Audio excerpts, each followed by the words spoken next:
Get ready for an unfiltered and uncensored listening experience.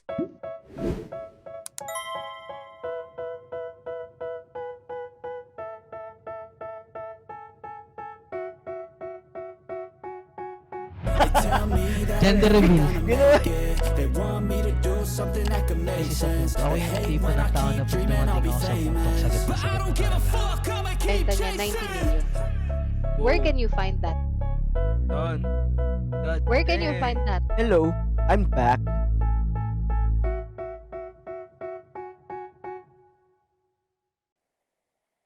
And I am back. Welcome to the podcast. We have Dr. Jeana Locke, the podcast. Thank you so much, Doctor, for coming to the podcast. Thank you. Thank you. Thank you. I appreciate being having the opportunity to visit with you today. All right. So to just let the audience in to the conversation, what does Dr. Jeana Locke do? Well, I started my life with doing Western science stuff, teacher, educator, certification, counseling, all of that stuff, many pieces of paper, many things, did it for many years. And then life didn't fit. So I ended up working and trying some energy work and human design. And so now I am a person who helps does life coaching for people using Western science and Eastern science. I use energy healing and human design to help people have a better understanding of who they are, get clarity, and have confidence in their decisions. I found there were a lot of missing pieces, and they filled in all those little holes. So before that, what do you usually practice? What do I usually practice? Yeah. I mean, Um, before discovering Eastern medicine, Eastern practice, that sort Oh, of thing.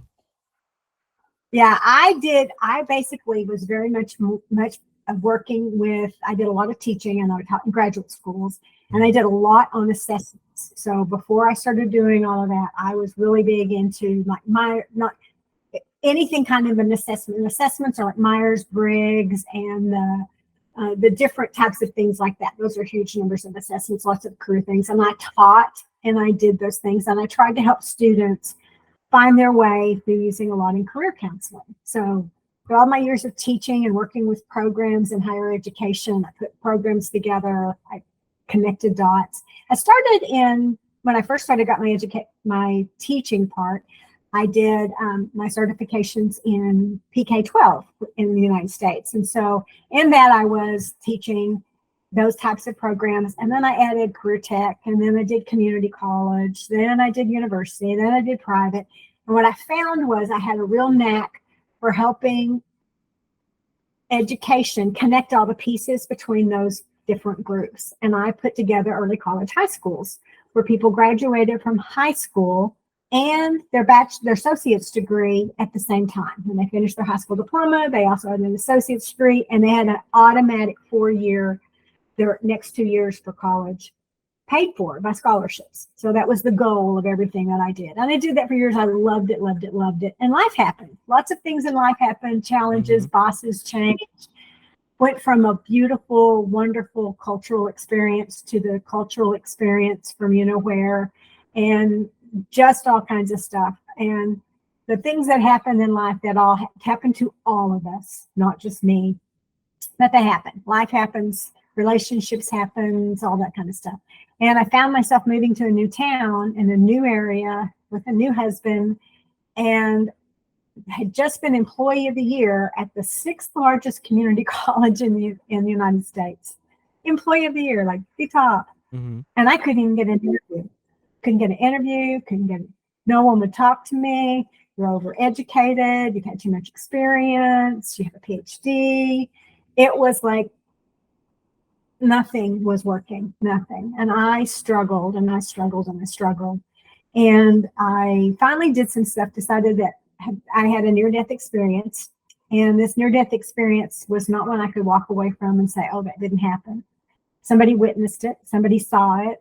My car went under a semi and spun around a few times, and it was on video. Mm-hmm. There was a highway patrolman behind me, and it was on video, and there it was. And I couldn't really deny that I shouldn't have been alive, but I was, because my car was all of a sudden in front of the semi, and I was fine and no damage to my car and not a dent. And the highway patrolman was pretty freaked. So, but after that happened, I had to stop and really look at me and say, okay, you're not going to die. And you better get this figured out, because you're not going to go do this other. So what are you going to go do? And I cried for 3 weeks, probably.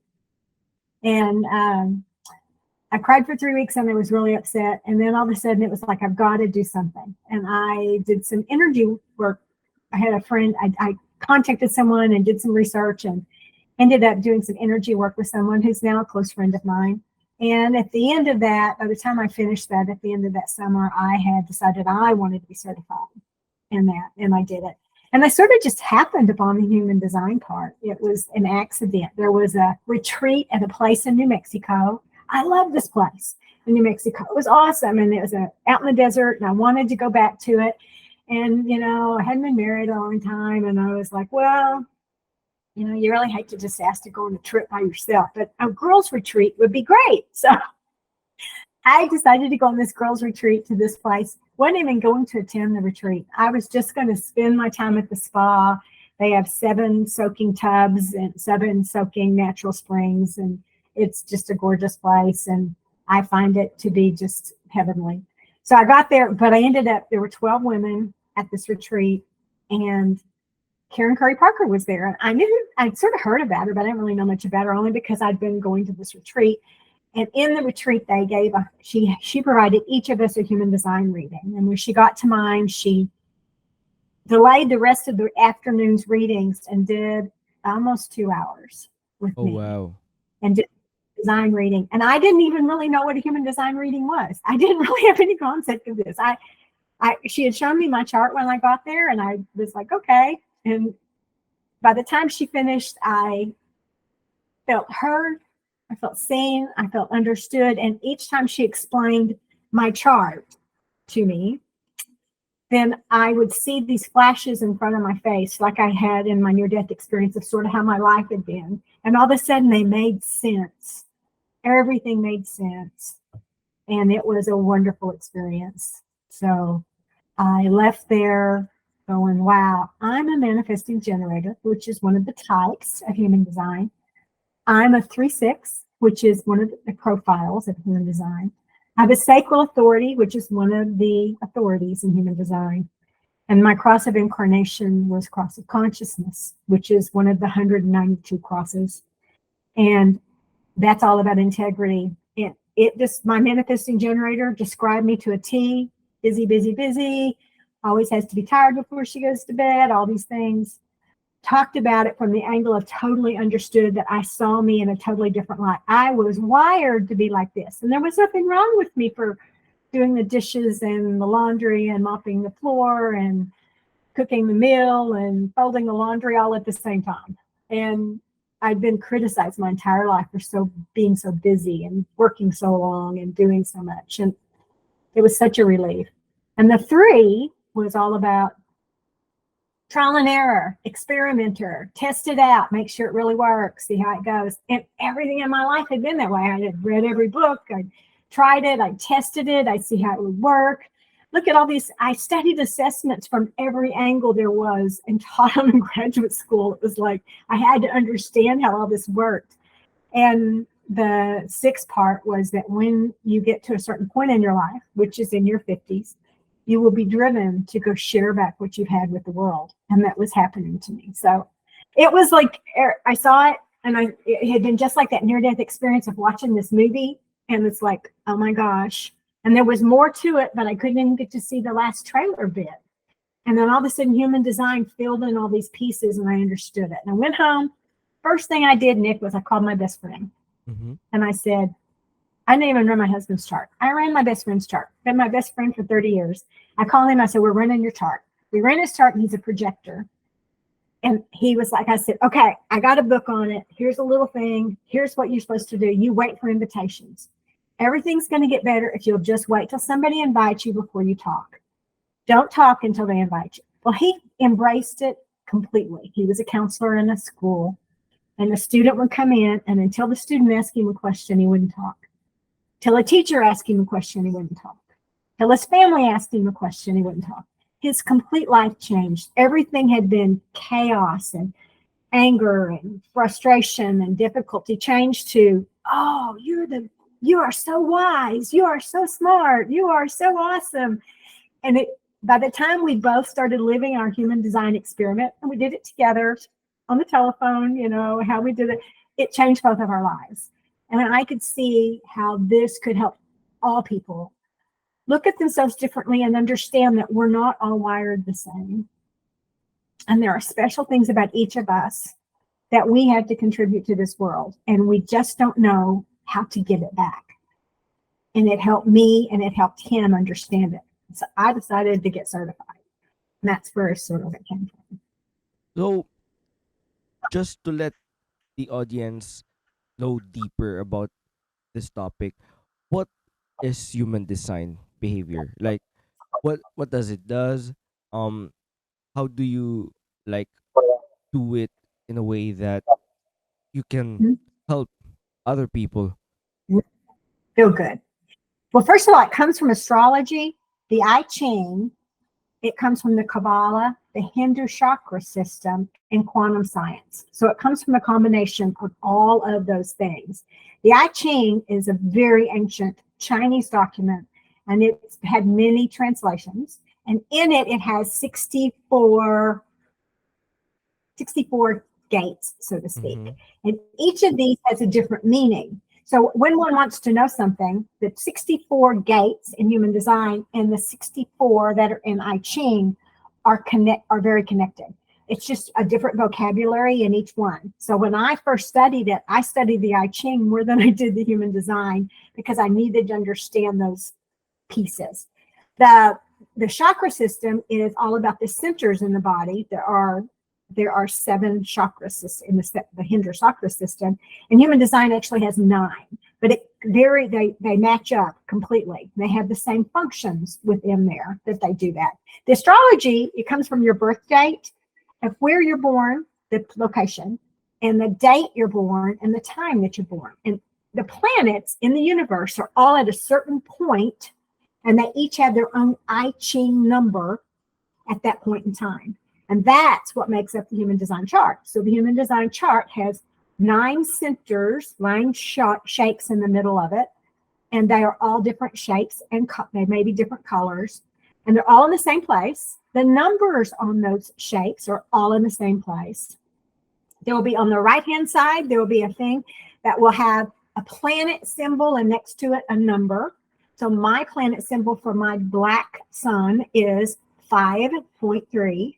So I'm in I Ching 5, and in 0.3 is the line of the I Ching. And on the other side, which is the unconscious side, where it's in red, my number is 63, and then it's 0.6. And so I'm in I Ching 63 with line 6. And so you can read the I Ching or you can read human design to get the idea of how that is. So the sun for me is all about repeating patterns and understanding why. So that's my major thing. And you can go through each planet. You can go as deep as you want to understand it. When you get all of those gates put into a chart, all of the gates have a color that they will go into the chart. And then there'll be on each of those centers. So for example, on the crown center, I have got 2 gates and they are just there, but they don't connect. They're not connected to my third eye, the third eye part. So the crown has 2 gates on it, but it doesn't connect to the crown. So that part is just white, and then my third eye is connected to my throat, and you can see it on my chart when it does it because it has 1156 is a channel, 2 gates, 11 and 56 connect. So all of a sudden I have connections. So when you're human design, there are 5 types, and they all are determined by those different connections that your planets make up. So the first one I'm going to talk about is generators. Generators are considered to be those people who really master something very well. They master it, and then they show the world how to do it. They become awesome at it. It is like they do it, and they build and they build and they build. 37% of the population can do that. They don't tire easily.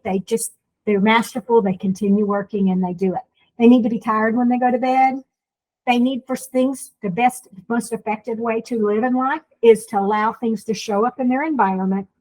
If it's physically or online or in a book or something they see on the sign, there's something shows up in their environment, then they respond to say, do I do this or do I not do this?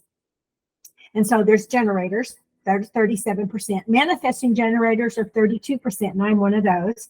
And manifesting generators have a connection between the throat and the sacral. So they have this fast energy. They move a lot. They're very busy. They're busy, busy, busy. They will drive everyone else crazy because they never stop working. They never stop doing.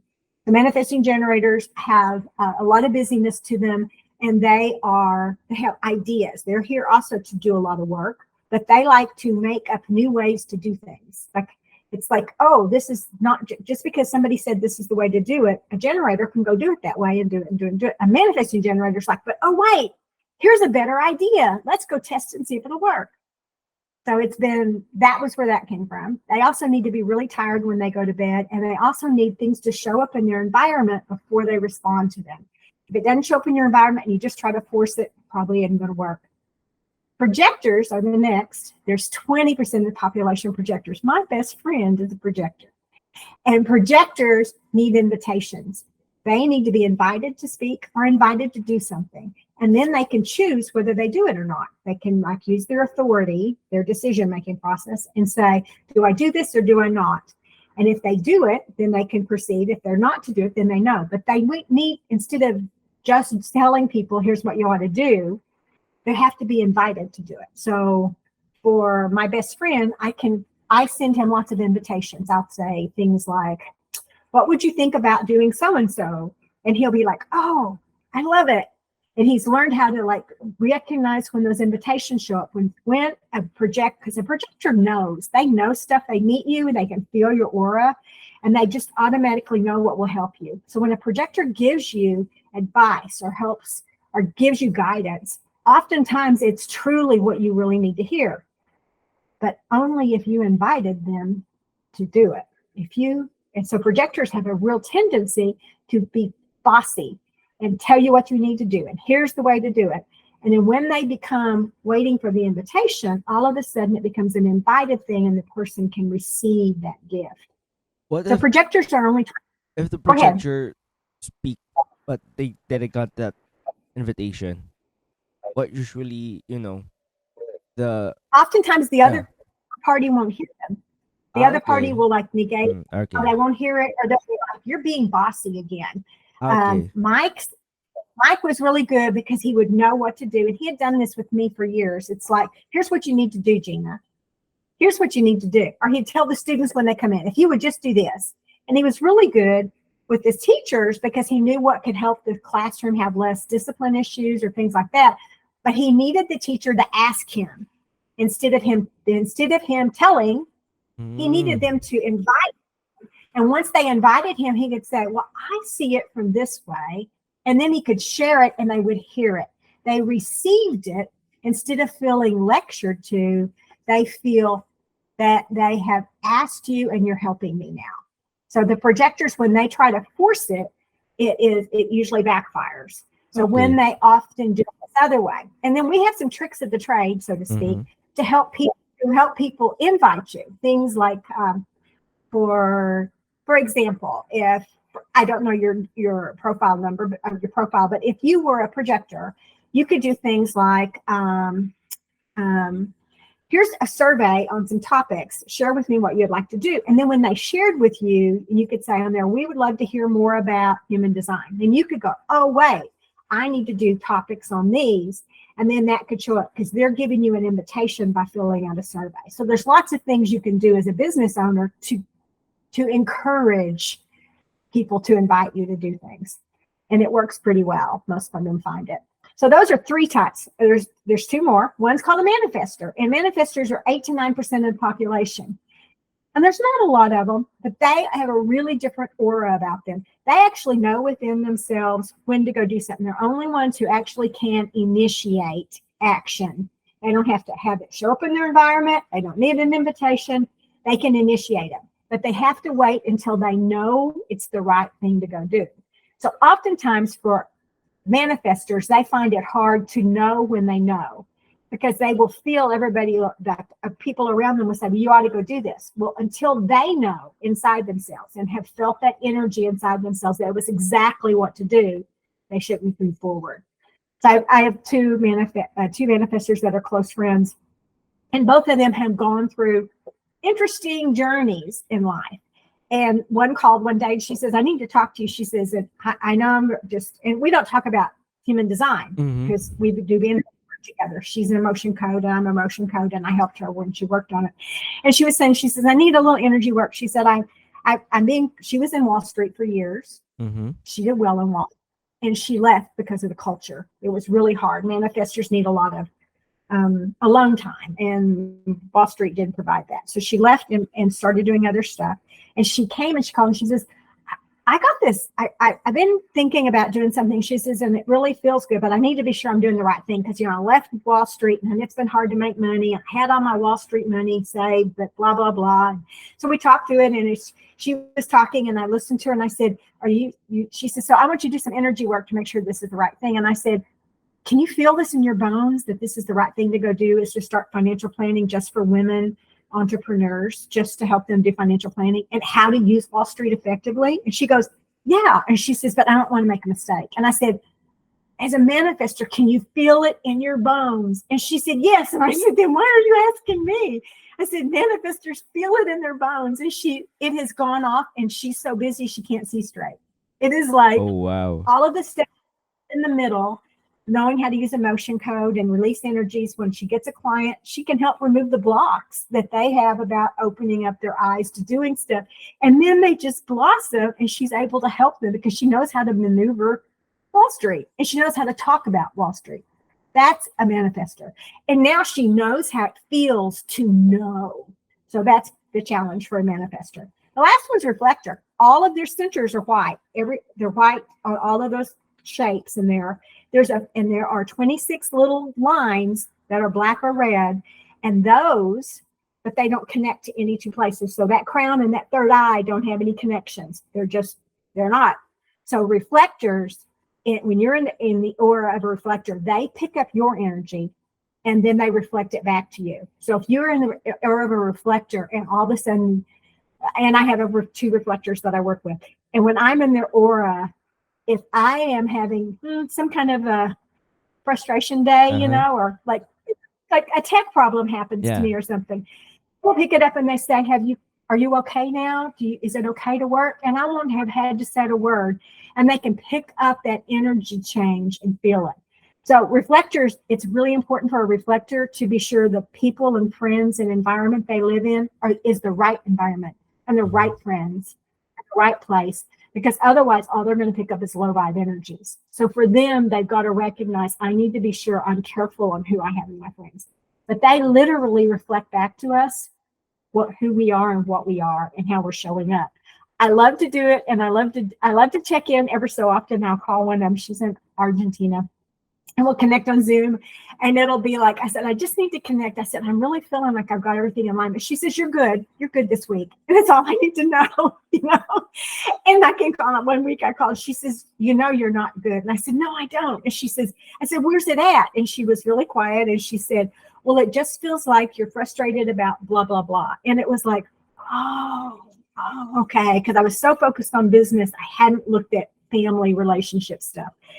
And it was like I had categorized things, and they're all one to a reflector. A reflector picks it all up. So I love that. So that's the 5 types. It's really good to know your type. Then we talk about how you make decisions. So reflectors take 28 days to make a big decision. They go through all of the lunar cycle, the lunar moon cycle. Then they can make a decision. Projectors have 5 different ways they can make decisions. And that is something we teach I teach each one how to use their own design and how they make their decisions. So when they get an invitation, do they always say yes? Nope. But they get the invitation, then they use what's called the authority to help them decide if I'm supposed to do it or I'm not supposed to do it. So then they can use that authority and see what it is they're supposed to do, and you can help them do it.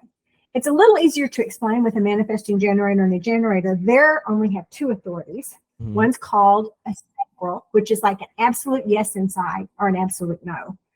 And the other one, and that's just it's a one that they have. Then the other one is the other authority is called an emotional wave. And the emotional wave is if they have a brown on the right side triangle, it's called the emotional solar plexus.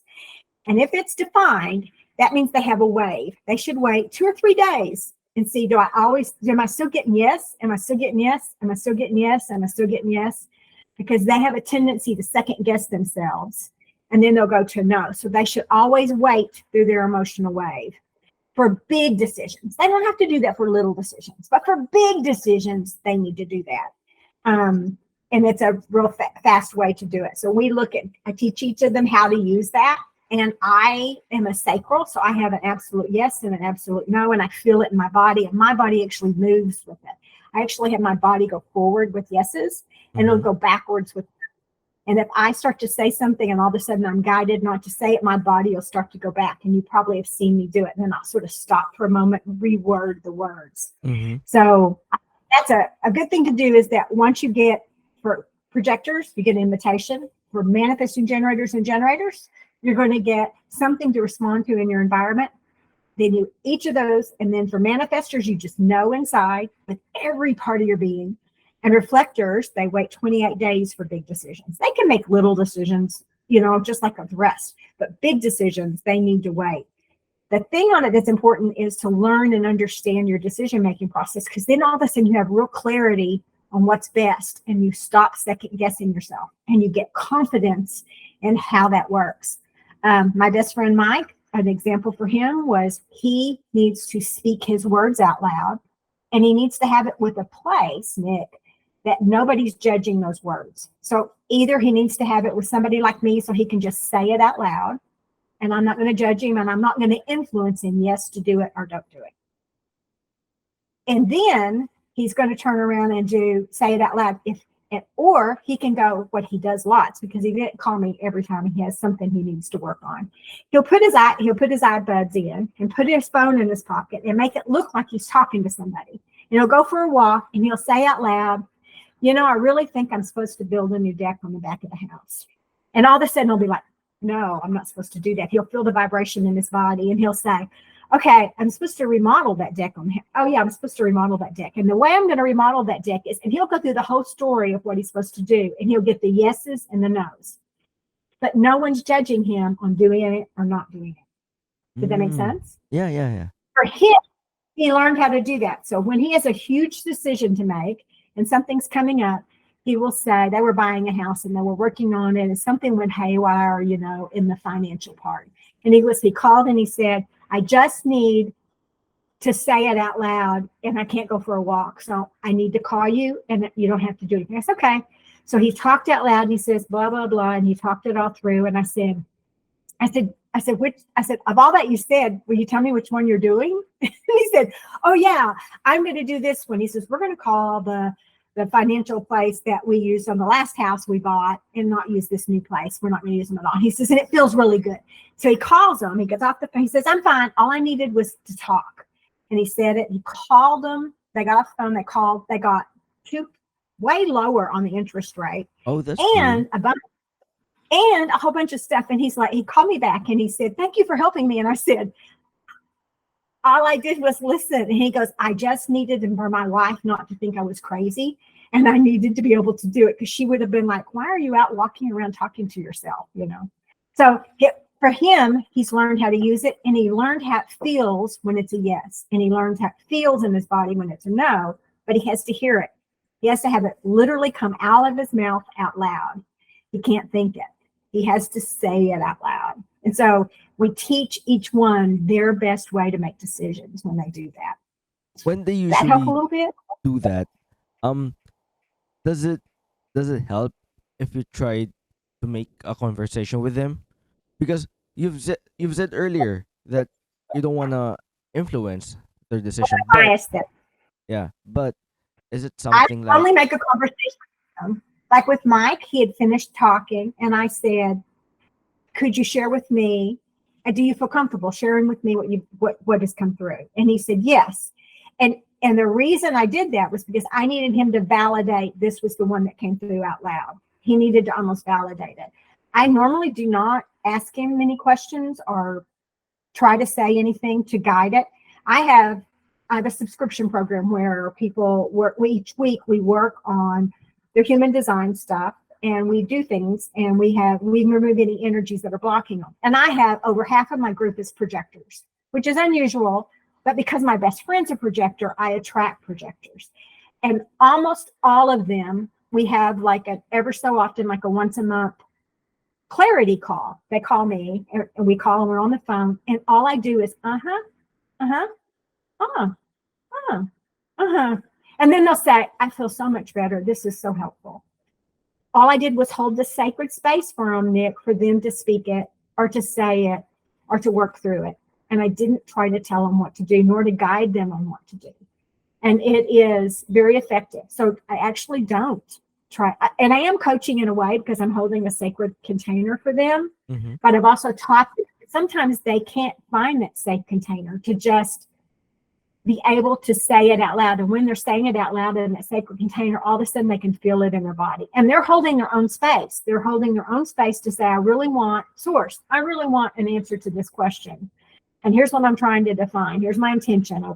I want to understand. One of them was an author. I want to understand, is this the chapter order I need in my book? My chapters, are they in the right order? And she came down, she was finished, and I said, okay, I'm just dying to know. I know you worked it out, but what is the answer? She goes, I don't have them in the right order. I'm going to rework it. Then I'm going to do a Zoom call. I'm going to put my Zoom on, and I'm going to pretend you're holding me space for me. And I'm going to Zoom it, and then I'm going to finish the chapter. She said, but I'm good now. I got to go write it out before I do the next part. So that works really well. And then she'll text me and say, I need my monthly listenings. And we call them listening sessions for projectors. Now, manifesting generators and manifestors, that's not how I do their 30-minute session. They're totally different. We do a completely different process for each type for how they need to be able to do it. And it holds their space for them to make decisions for themselves. And I don't want to have them become my decision. They're not my decision. They know in their body, and they can feel it when they are able to do that. Let's go back. And they learn how to. Let's go back a bit. I'm interested to know on what exactly in the point of your life you really got, embrace this human design. Because if you were younger, or if I were younger, I think I would probably, take an interest on it. You know what I mean?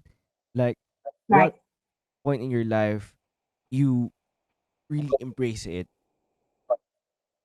Well, first of all, I will tell you that I was 60 years old when I learned about human design. Oh wow. And that was almost 7 years ago. And so when I learned about it and I left that meeting, that retreat, after having that reading, when I talked about seeing these pictures of the movies of my life, these little trailers, I saw my first 10 years of my life and how hard it was and the battles with my mother. And I recognized, and I was dying to understand the human design charts. Is my mother, what is her types? Because it was like, I was the only manifesting generator in my whole family. And I was the only 3/6 in my whole family, or even the 3. I was very different from everybody else's design. I was totally different. So here are all of these people who are different types than me and different ways of making decisions than me and different profile numbers than me. And they didn't like this little busy girl who trial and error everything. So you can tell me the stove's hot, but I got to touch the stove to understand what hot means. And so that's what a trial and error 3 does. And I'll talk about profiles in a moment because that's very helpful. But I could look at my first 10 years, my next my 20s, I could look at my 30s. Oh my gosh, my 30s. My first near-death experience was when I was 30. And I had surgery, didn't wake up for 3 to 4 days. And when I woke up, I didn't know where I was or who I was or what it was. And I didn't understand this weight and clothes and people and names. And it was a traumatic experience. And I didn't even talk about it I just didn't talk for 2 weeks, they said. And then I finally figured enough out, and I just moved on and started reading some books and stuff. But that's when I went in, I started becoming a teacher and doing stuff. And I saw these visions and I did them all. So I saw my 30s, I saw my 40s, I saw my 50s. And then here I am at 60, and it just, everything made sense. Everything made sense. And I never dreamed I was going to teach it or work with it or help others or do readings. I literally just needed it for me at that point. But between my best friend and I, we had both had chaos and struggles and frustrations, and he was bitter, and we both had so much happen in our lives, and we knew each other for 30 years, and we both saw both of our lives totally become much more easeful and much more peaceful when we started doing the simple things, like me waiting till something showed up in my environment, and for him waiting for the invitation, and then asking our authority how we proceed. We both saw such a change. I decided to embrace it and start using it more with coaching, helping others, because I knew how to do all the career coaching. I knew how to use all those assessments. I knew how to teach people to get through stuff and do stuff. And all of a sudden, it just was the pieces that were missing to help somebody understand who they really were and to start identifying how to live life with a lot more peace. Because when you quit second guess, I quit judging me, Nick. I didn't like me before that. I didn't like me. I'm like, she's always busy, and everybody criticizes her for being busy. They get on to me for reading so many books, and you're so busy and have to stay busy and can't go to bed till you're totally tired. And when you get up, you're going immediately. Well, that's just a manifesting generator. That's not a projector. Projectors need lots of sleep. They need to rest. They need time to chill out away from people. And so each type has their own aura, so to speak. And all of a sudden, I loved me for who I was. Mike loved him for who he was. And he quit worrying about that somebody didn't like him. And I quit worrying about somebody not liking me. I said to my husband for the first probably 3 months after I got back, every time I get those criticisms for something, I'd say, I'm a manifesting generator 3/6. I am just fine. And left it. And it became almost a joke, but it was me allowing me to be me. It was me giving myself permission to go ahead and try all those things, to read all those books, to test all that stuff. It was me being okay that he needed to stop before bed for 30 minutes and chill out. And I'm going to go until bedtime. Hard. I'm going to get up and go hard. And I'm not going to stop all day. And I'm not going to take a nap. And I'm not going to rest. And it won't matter my age. Saying that to you, all of a sudden, I had always been critical of myself. And as it had been really hard. I will say, when you asked that question, I didn't talk much about a thing called profiles. And profiles are a number that it looks like a fraction. They'll say 1/4, 3/6, 2/5. So the profile numbers mean 1 means you're an investigator. You dig deep. You research. So everybody who has that 1 is a digger, deeper researcher. They're not going to buy a car till they research it and research it and research it and research it. They're going to have to know everything there is. They can't buy a house until they've done all the research to know, is this the right floor plan? Is this the right location? Is this the right school? They're not going to be, they've got to dig. 2s take information in and then they integrate it. So they take it in and then they're going to move back. They're going to let it soak in, and it sort of like seeps through all of their cells and gives them all a little bit, and then they'll share with the world when they're ready. But they have to let it integrate within them. So I learned I recognize now that when I taught school, it was hard on my 2s in my classroom, because I would give the information, here's what we're going to do today. Then I would teach the information. Then at the end of it, I'd go through this list of, now, who can answer this question? Well, a 2 couldn't answer my questions of what I just taught. They hadn't had time to integrate it yet. But if I gave that list of questions, and here's what we're going to talk about tomorrow, first thing in class, the 2s could go home, look at that, integrate the information, and the next day they would speak. So it's not that they're shy, and it's not that they're introverts. It's that they have to integrate it before they share it back. So that's a 2, integrate. 3, that was me, trial and error, experimenter, test the waters, drive everyone crazy. You're going to do something, and as soon as you figure it out, you're going to move to something else, and you're going to try another thing. And then you literally connect the dots between everything or throw one out and say, I don't want to do that. Threes are the testers of the world, so to speak, and they love it. They can't help it. It's like, I got a new book today. I got a new book in. And in it, I couldn't wait to start opening. Matter of fact, when we ran a little bit, where we had a minute or two, and I opened it up and went through the index, saw which chapters I wanted to read, and started reading it while we were waiting. And it was like, oh my gosh, this is so cool. Well, do you think I really need to read another book on human design to understand human design? I don't have a drop of notes right here. I can talk about it. I can share. I can do a reading for anybody in 2 seconds. But yet, that 3 has got to experiment from another angle to see how it looks. So a 4 is a networker. They network and build communities. They build safe places for people that have like-minded concepts to be able to come. They come to, that's what podcast people, a lot of podcast people are 4s. And and it's a place where people can come and talk about conversations of certain topics, or come and gather around in a place that feels safe to them where they can do it. So 4s build networks, they build community, and they build a place where people come and feel safe. They just have a natural, innate ability to make that safe, sacred location for people to come. And they can do that. It's super simple. 5s are natural leaders. The 5s are natural leaders, and they have this ability that when they know something, to be able to teach it. They also have within them what's called a cosmic mirror. And the cosmic mirror is, let's say that I was a 5. And just pretend I'm a 5, and that you met me. And all of a sudden, when you met me, if I saw this vision of you that was a high vision of here's what you could do, and you didn't like that vision, you would be pushed back and, oh, she's not for me. She's not for me. That's not for me. Because you would literally see your own projection of yourself. And people, for 5s, the hardest thing for a 5 is that people either really like them a whole lot. They just think they're the best there ever was. Or they're sort of like, oh, they're just not my cup of tea. They don't hate them.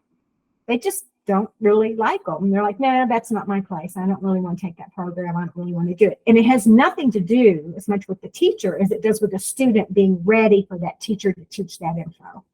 So 5s have, I think the 5s have it the hardest. My personal opinion is because they have to learn how to not take that, oh, it's not for me, as a rejection, and more of, oh, that leaves more space for the ones who are supposed to find me. And the ones who find me are going to feel really good. So that's a 5. 5s are natural leaders. They are natural teachers. They are usually very, very good at mastering something and then getting much better at it. 6s are the strangest of all. They're the first third of their life, and I'm a 6. The first third of your life, you're a 3. So you experiment. The next third of your life, when you hit about 40, you're going to all of a sudden, you're going to stop and you're going to watch and observe how everything fits together. And I literally could see my life do this. I watched how at 40, I finished my doctorate at 40. And then I stopped and I watched how everything could fit together. And I went and started fitting pieces together. I put common ed with higher ed, with community college, with private universities. And I built a whole new concept called early college high schools that were technical early college high schools, and new things that people hadn't done, and academies for people to get stuff done, and a whole different way of approaching that concept. Now it's much bigger, but back 10 years ago, that was not the case. So it was huge. So then after that 50, when you get in that 50th age, all of a sudden it's like you are just driven inside of you to share what you know and help others be able to grow the way they're supposed to grow. And there's inside of you, it's an earning, a yearning, and a need to contribute back. It's what do I give back to society? What do I give back to my group? What do I give back to the world? And it drives you, and you can't help it. You feel, if you aren't doing it, you feel like you're not fulfilling your purpose. And you'll hear a lot of people say that, I think there's something more and I can't get there. And it's a 6 who's getting to that age where they're not in alignment with who they are. That was me. And was fighting it, trying to stay Western science. And once I embraced the other, I was able to do it. So my profile number is a 3-6. And as a 3-6, I'm a double 3. So I really have experimented.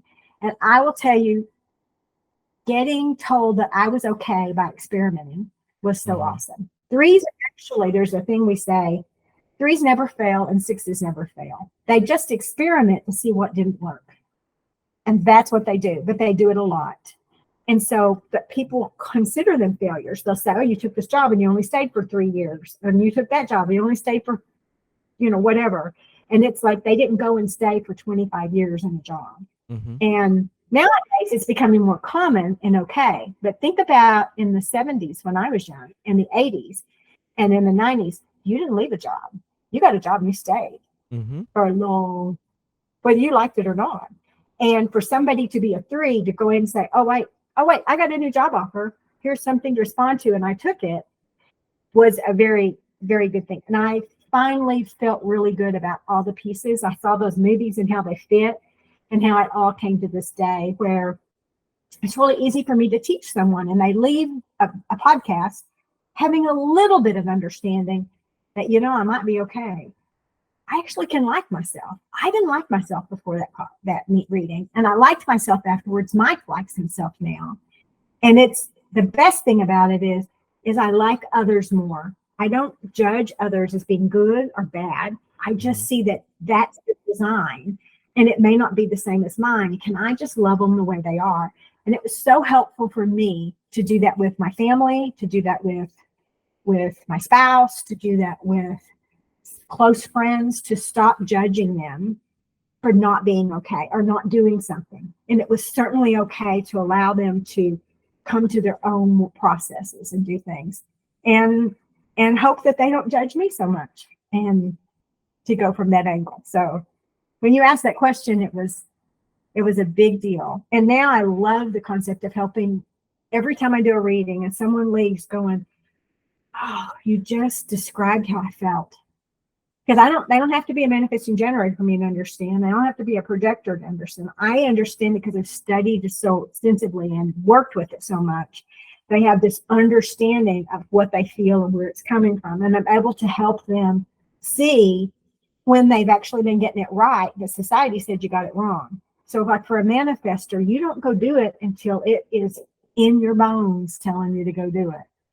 And it's like, well, everybody's told me for a long time I should just go back to Wall Street. And it was like when she finally called and said, it's not Wall Street. It's like, I'm going to be working right here doing this, but I'm going to help women just have the opportunity to learn how to utilize Wall Street effectively for their own finances. And I'm only going to work with women and I'm going to help them and I'm not going to pressure them.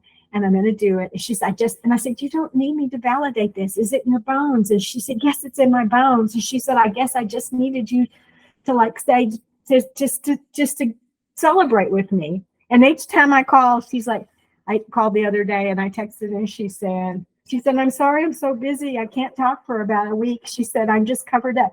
Isn't that an awesome feeling for somebody who was barely sleeping and not eating within 4 to 6 months to be so busy she can't stop and do this? And we ended up chatting on the text a little, but it was a really cool experience to see because that's a manifester. She manifested and she knew it, but it was in her bones. She could literally feel it in her whole body that this was the way to go. And that's awesome. Um, And it worked. and that's awesome. And I think I'm trying to tailor my question here, but I want to know, um, does it sometimes people change their profile? Like for example, um, when they know about this, first they were one. Now, in the certain point of their life, they become four or three. That sort of thing. Is that Great question. happens?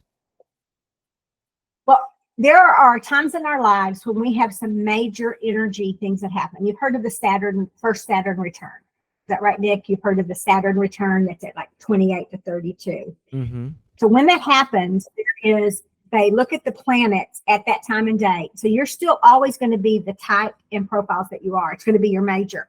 But all at once, So when I went through my first Saturn return and I looked at that, it's a little deeper. I don't usually go into this on the first reading, but you actually can go in and see on there that here's where that is right now. Here is where that all of a sudden I wasn't a 3-6. I was very much more at that point a 2-5.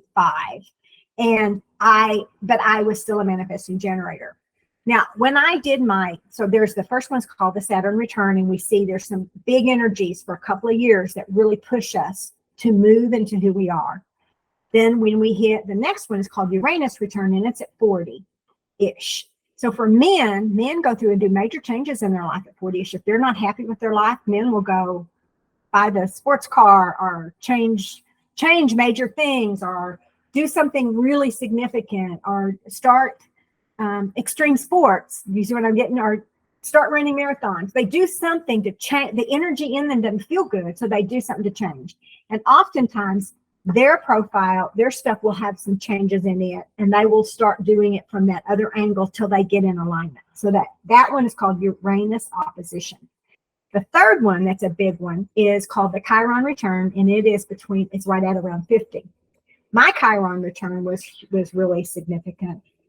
My Chiron return changed me to be a very different style. I wasn't no longer I was still a manifesting generator in 3-6 overall, but I had this tendency to feel a need to have some differences on it. So my profile again went to a 5 in there. I think it was a 1-5, and I had to read every book there was. I had to read every single book. I probably have 1,000 hard copy books or soft copy, like books in my office. Like that's how many books I've read on Western science and Eastern science and how they can mix. Because I had to, because that became a 1, like I became a 1-5. And then I had to stop and go in and become that one that actually became very masterful at it. So then as I moved on, those are the ways those things can happen. So each year we also get some energies that impact us on our birthday. And so this year mine has been, and I have embraced it, my birthday energy was a projector, which means I need invitations. So I respond to invitations. So if I see something to respond to, which I saw for yours, and I am guided yes, which is for me inside of me a big yes, then I respond.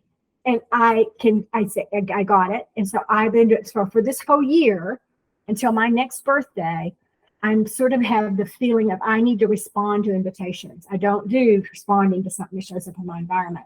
I see an invitation and then I respond to that invitation.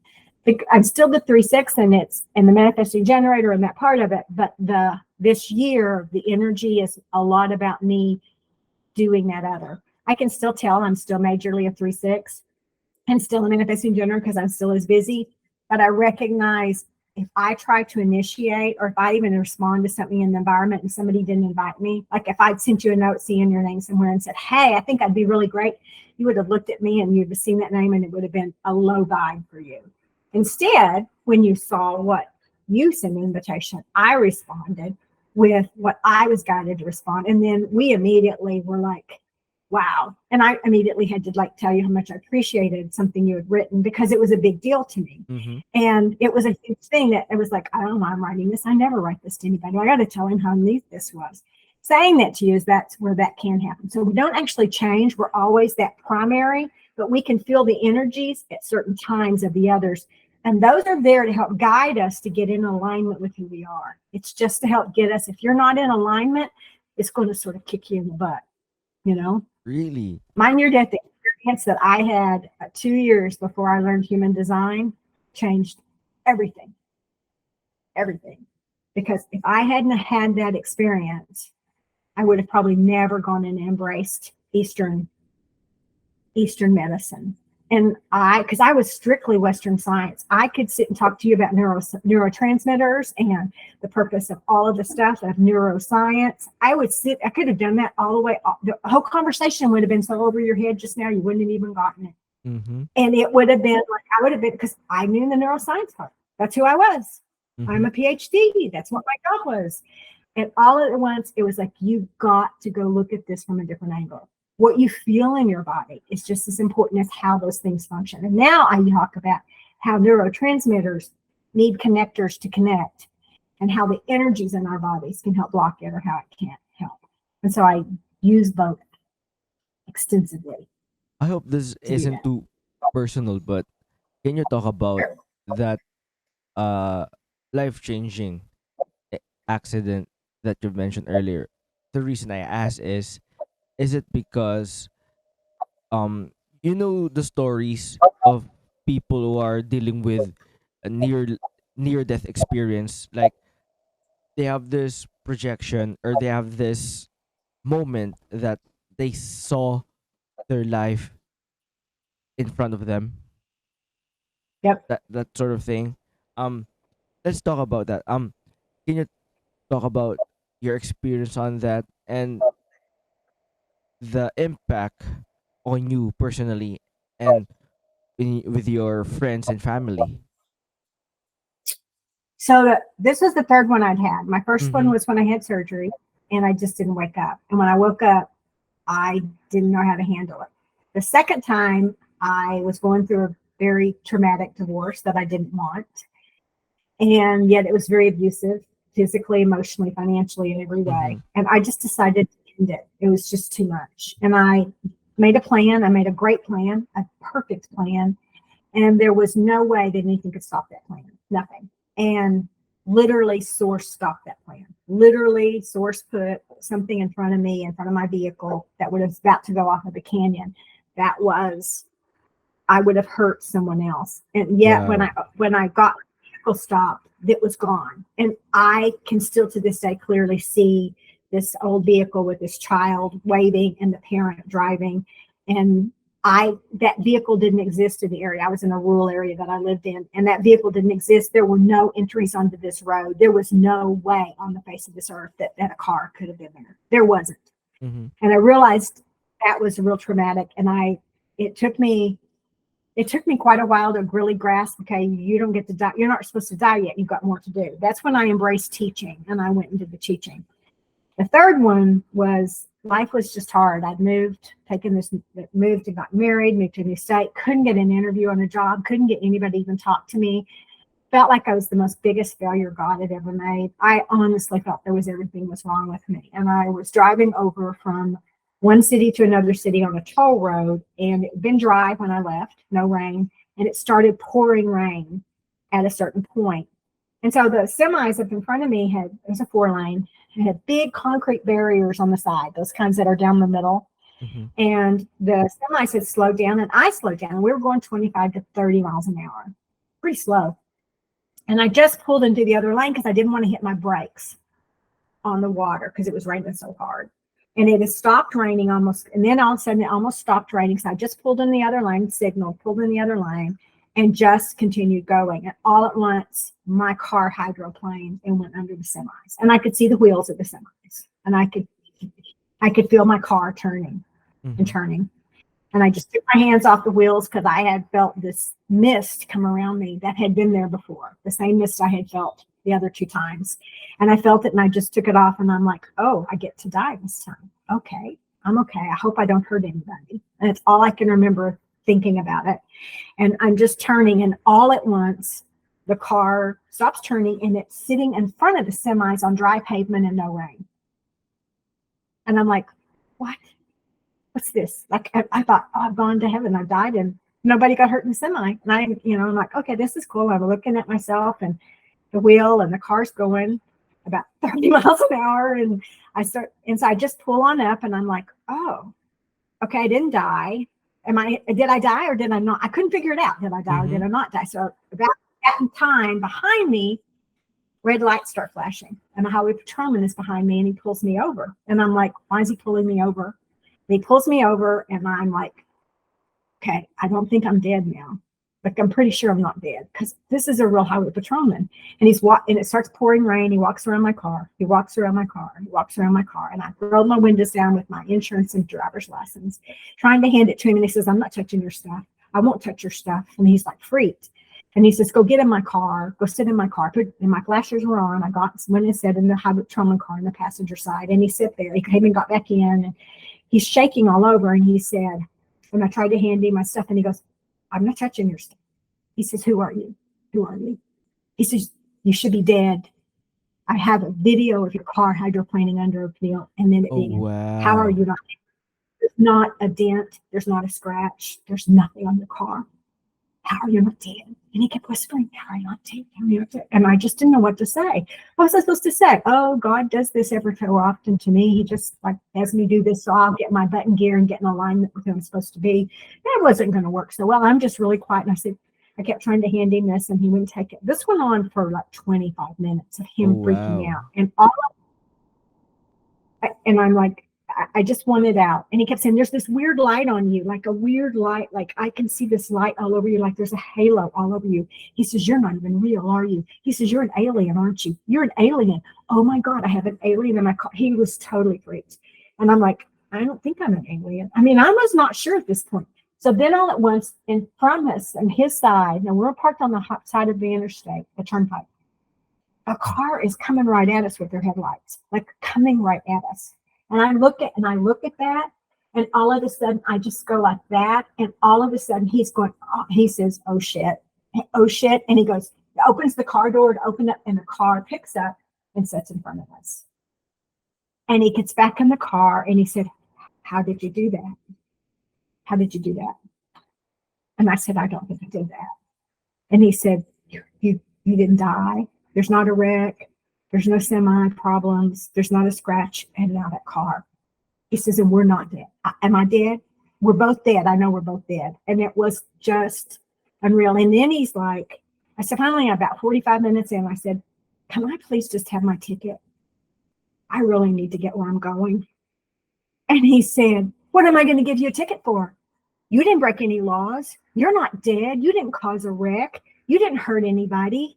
He says, what am I going to tell my boss? I've been sitting here for 45 minutes talking to somebody who doesn't even exist. So finally, he reads my driver's license and types it into the little computer deal. Mm-hmm. And he goes, you are 58 years old and you've never had a ticket in your entire life.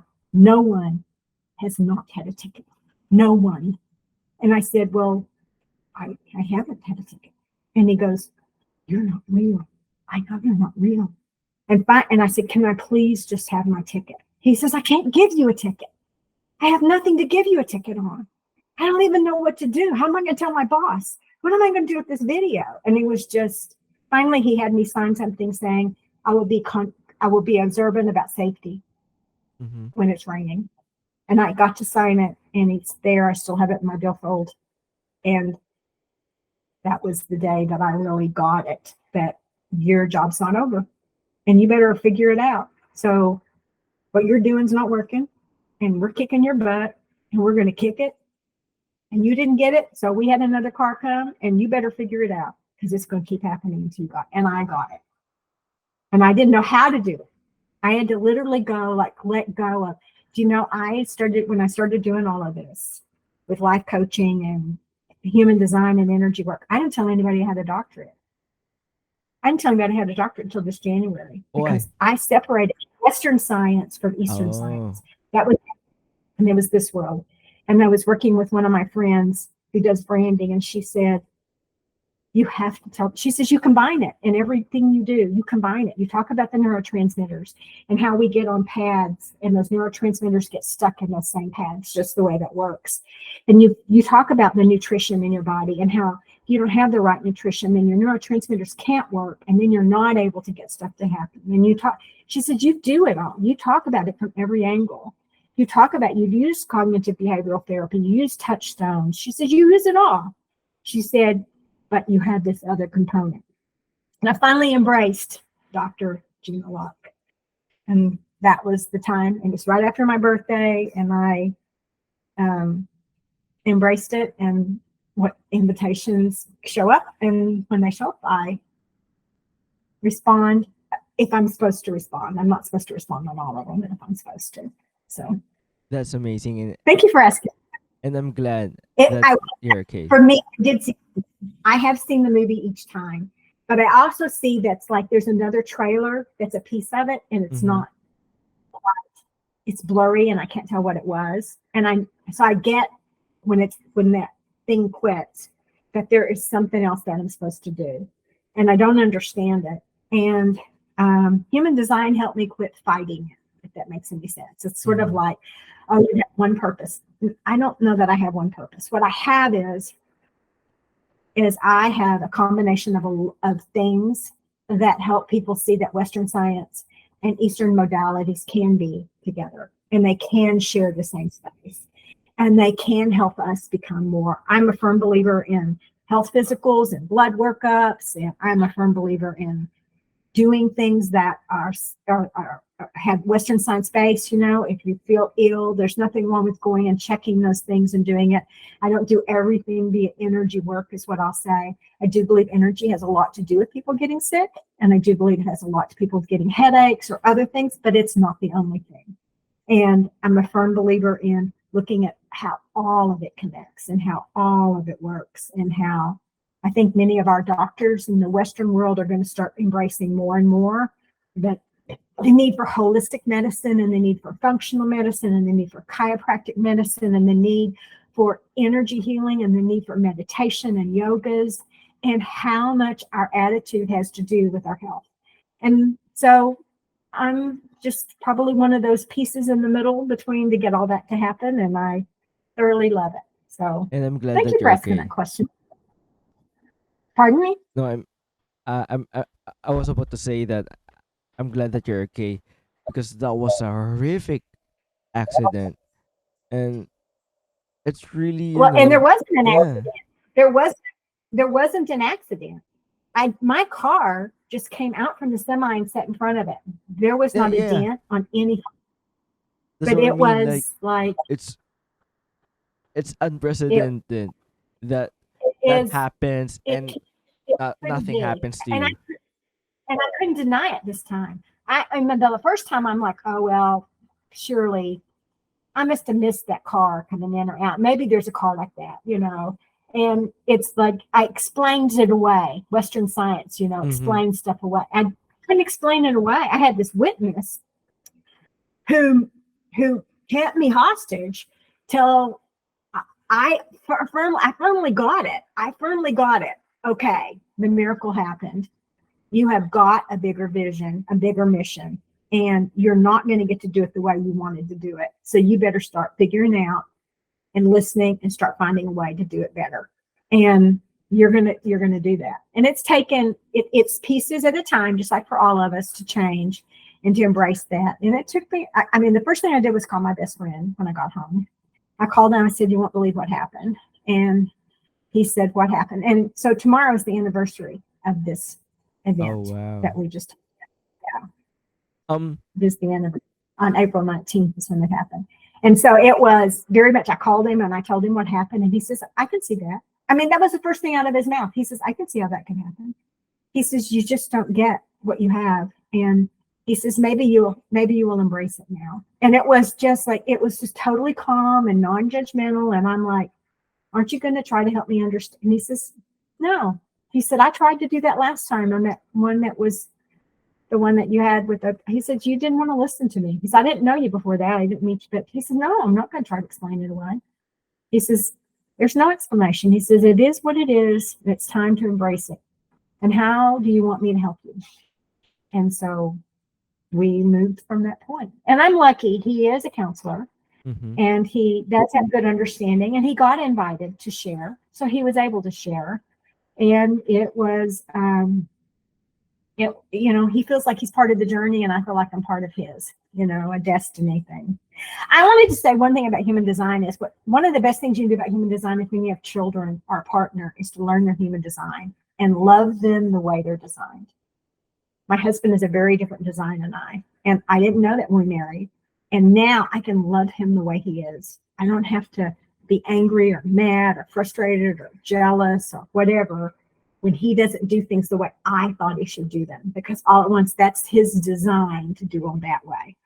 I have a client that I do a lot of work with, and she has a daughter. She's a projector. She has a daughter who is a manifester and a daughter who's a manifesting generator. And the three of them live in a household together. And it was a struggle. And because projectors need lots of sleep, manifestors need lots of rest, and manifesting generators don't need any rest. So they have this one that just kept the whole environment chaotic. So as we worked on it and we learned how to do it, she talked to her kids and taught them a little bit about her design. Like, the best way for me to do stuff is for you guys to invite me. I'm still going to set the boundaries. I'm still the mom. I'm still setting, rules. He said, but when you need something from me, don't expect me to tell you. You need to invite me. I'm only going to set boundaries and say stuff if I need to do it. So it's not going to be all the time. And then she recognized to ask her manifesting generator child yes or no questions. You don't ask open-ended questions to manifesting generators. So Jeana, she could say to her daughter, she'd say, what do you want for dinner? Which you could do for a projector or for a manifester. But for a manifesting generator, say, do you want pizza for dinner? No. Do you want a hamburger for dinner? Yes. Do you want a hamburger from blah, blah, blah store? Or, you ask yes or no questions, and then they're going to answer. Otherwise, they get very blah, blah, blah, blah, and they don't know what to say. Mm-hmm. Projectors, you don't ask yes or no questions, and manifestors, you don't. You ask them open-ended. So tell me what you think you'd like for dinner tonight. And the manifesting daughter could say, oh, I'd like so-and-so, so-and-so, and she's going to make a paragraph out of it. And the manifesting generator is going to go, yep, nope, yep, no. Their household totally changed. Peace has come. It is like, I love this. And it has been really helpful. There's a few books out there. There's on parenting, and she's read that. And it gives her a little bit more ways, because it's hard to remember for a projector to remember ask those yes or no questions. And for a manifesting generator child, ask her mom open-ended questions and to invite her.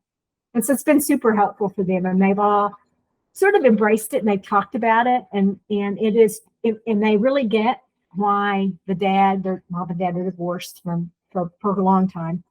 And they're like, I wish dad can understand human design. It would be so much easier.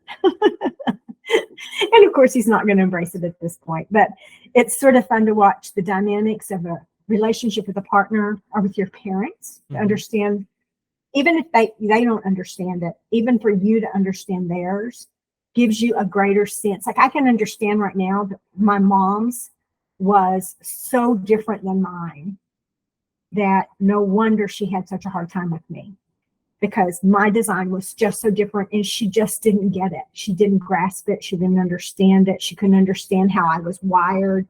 She couldn't understand how I responded. And I was constantly in trouble. But her wiring was so different. She did the best she could because she didn't understand mine. And it gives you a lot of empathy for someone. And it also gives you an opportunity to understand it a little better. And you can love your parents from a whole different range. My dad was a projector, and recognizing that was like, wow, okay.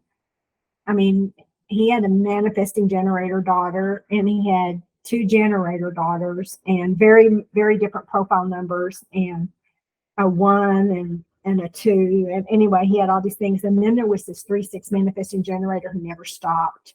And the projector needs to rest. And yeah, my dad, he did really well. And it was so interesting. As I look back, I can really give a lot of love and respect for that. So If someone approach you, like for me, for example, I wanna get this reading. How can I do this, or how do I approach you to do this? Let's just say, let's give a little bit of, a sample, if that's okay. Oh, I think we lost Gina. So let's wait for her for a moment. So Nick Barellano podcast is available on Facebook, YouTube, and Spotify. And whoops, I lost. I'm so yeah, sorry. yeah. No, it's okay. It's Okay. okay. So if you wanted to have a human design reading or understand more about it, how would you do that? Is that your question? Yep. Okay. You can get human design charts from a lot of places. You can get them from me. It's on my website, and my website, we can provide that. And it is my name is spelled Jeana Locke, LOCKE.com. And it says get a free human design chart. And in it, I will send you a little bit about your type, your authority, and a little bit, if I need to, of some other stuff, so people can know how long, like if they need an emotional wave to make a decision, or if they can make it immediately. them a little bit of information to do that with, so they understand it. And then I offer two different types. I offer mini readings. There's a general reading for like 90 minutes where we go through and they can do a whole lot. That's the best buy for the money. Then there's one that you can do for 60 minutes. We don't get to go as in depth, and it takes because what we've done today in this amount of time, we get to go just into your chart, just into your stuff, just your design and where those things come from. We talk about the centers that are open and what that means, which is we dig into it from several layers. And that one is it's a 90-minute. And usually I ask people to allow a little extra. And if they have other questions, they can send them an email after that. Then I also do relationship charts and I do family charts. And I can go deeper if somebody wants to do an additional chart after the first one and like go into the planets and what each planet means and all the stuff and all the lines, stuff that we would take much too long, and you don't want to know that in your first one. Then I do that, and it's a lesser fee to be able to do that, to be able to add on different readings. But I provide those and do those. And I do them at lots of times. I offer, if people are in a different place or location, we do them at the time that works for them. So I do lots in Britain. I do lots in Australia. I have so many Australian clients. It's unbelievable. And then the numbers in Europe, in England, and of course, Canada. I do quite a bit in Mexico, and some in Argentina and down in there. So they come from everywhere. It just depends if they feel drawn to my aura, and if they feel like that would be, they feel good about my aura, they might want to do that. And some people want one reading and they know enough, like my friend Mike, he doesn't know anything, but I'm a projector. Here's my profile number and here's how I make decisions. I wait for invitations and here's how I make decisions. That's all he knows. He knows nothing else. And he lives it's like the best thing that's ever happened in his entire life. Then other people want to know every little thing. They want to understand what this planet means and that planet means. And we go into that. And so we do that. And I also have a subscription program where people can join, and each week we go through the energies of that week and we clear the blocks that are coming up. So we'll do energy work, and then we'll talk about each of the human design chart, each of the human design types and profiles, and how each of them can use that energy for their most biggest advantage. So that's a weekly thing. It's a subscription program. Before I let you go, I just want to know, when you do these readings and one of your clients sent you feedback, for example, your best friend sent you feedback, can you share their feedbacks about after you do the readings or you do the session? The reason why I ask is because I understand that it's very different from individuals. They have this different experience, different feelings about doing this, but at the core, it really helps them. It really helps their psyche. It really helps their confidence. Yes. And the biggest thing that comes back is somebody heard me. So it's like you read a piece of paper and you described me to me and you didn't know me. And the next thing they'll say is, and I am okay. I'm okay. They're like, I'm okay that I experiment, or I'm okay that I dig deep, or I'm okay that I go back and step away and integrate, and they all of a sudden start looking at themselves like, this is okay that I do this. Society doesn't say it's okay, but it is. And they find a way to do it. So a lot of times there'll be a lot about that. And then they feel like they have more confidence in learning, in making decisions. The biggest thing is, and it takes work, because you have to learn how that feels in your body. Like I said, my friend Mike had to learn how it felt in his body to hear the vibration in his words. The manifester, she was afraid to embrace it until when we were sitting there on the call, and all I was doing was holding space. And I said, I am not going to tell you. I'm also certified in Akashic Records, and I can do that. And I said, but I am not going to tell you what it says. You're a manifester. You don't need me to tell you anything. I said, can you feel it in your bones? And she said, yes, I feel it in my bones. I said, then why are you calling me? And she said, I wanted you to validate it. And I said, so she said that, and it's like, you learn to validate yourself. They talk about confidence, clarity, liking themselves and loving themselves, and being okay at being themselves. I'm okay now at the fact that I need to read a book every 2 or 3 days, or at least skim it. And I'm lucky I'm a fast reader. I'm okay with that. My projector client who does that, she really gets it. She totally gets it. She's a woman. And I'm going to investigate. I got to dig deep before I go do this. I can't like just jump into it. I got to dig in and understand it and research it. So she's all of a sudden quit saying, why can't I make a fast decision? Because she can't make a fast decision. She's got to research it. So she now gives herself permission to be who she is instead of judging herself. Did that help a little? Yeah, it helps a lot. Thank you so much for coming. Where they can find you? JeanaLocke.com. It's JeanaLocke.com.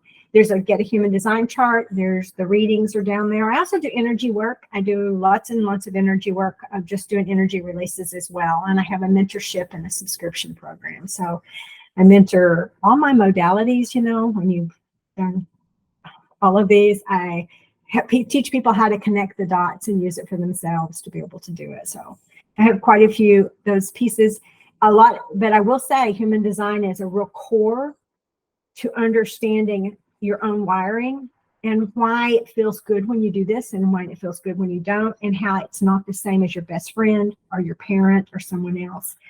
And I think the best thing it helps people do is to start recognizing I can love me and they can be different and I can love them. And we don't all have to be the same. So using that, then we can help people with energy work release what's blocking them from letting that go. So Again, thank you so much for coming. I really appreciate it. And I have fun. I hope that you have fun too. I appreciate it. And thank you for inviting me, Nick. I really, really appreciated it. And I really did find your, it was very, very fulfilling to read your post stuff the way you had written it. So I just wanted to share how drawn I was to connect. So, and I don't connect with everyone just because there's a post out there. So thank you. Thank you for being you. Thank you. Nick Barellano podcast is available on Facebook, YouTube, and Spotify. And don't forget to check out Dr. Jeana Locke. So with that being said, peace out, people. Thank you.